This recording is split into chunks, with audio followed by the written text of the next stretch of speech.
মিষ্টি কিছু তোমায় যদি পাই, তোমায় আমি।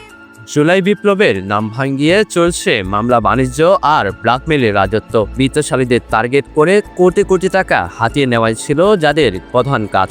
অবশেষে আইন শৃঙ্খলা রক্ষাকারী বাহিনীর জালে ধরা পড়েছেন সেই আলোকিত টিকটকার তাহরিমা জান্নাত সুরভি। তার গ্রেপ্তারের মধ্য দিয়ে বেরিয়ে এসেছে একের পর এক চাঞ্চল্যকর সব তথ্য। অভিযোগের পাহাড় জমেছে এই তরুণীর বিরুদ্ধে। পুলিশ সূত্র জানাচ্ছে, রাজধানীর গুলশান ও বাড্ডা এলাকায় জুলাই আন্দোলনের সময় হওয়া হত্যা মামলাগুলোকে ঢাল হিসেবে ব্যবহার করতেন সুরভি।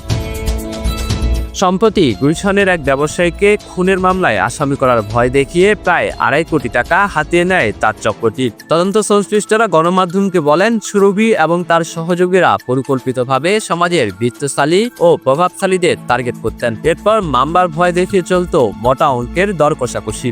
অনুসন্ধানে জানা গেছে, শুধু ভয় দেখানোই নয়, ব্ল্যাকমেইল ও প্রতারণার মাধ্যমে এই চক্রটি এখন পর্যন্ত প্রায় 50 কোটি টাকা আত্মসাৎ করেছে। আলোচনায় থাকতে সুরভি শুধু রাজপথে নয়, সামাজিক যোগাযোগ মাধ্যমে ছিলেন বেশ সক্রিয়। সেখানে বর্তমান সরকারের উপদেষ্টা ও সেনাবাহিনী প্রধানকে নিয়ে কুরুচিপূর্ণ ও উস্কানিমূলক মন্তব্য করার অভিযোগও রয়েছে তার বিরুদ্ধে। সুরভির এই বিশাল অপরাধ সাম্রাজ্যের পেছনে আর কারা কলকাঠিন্য আছে তাদের খুঁজে বের করতে তদন্ত শুরু করেছে প্রশাসন।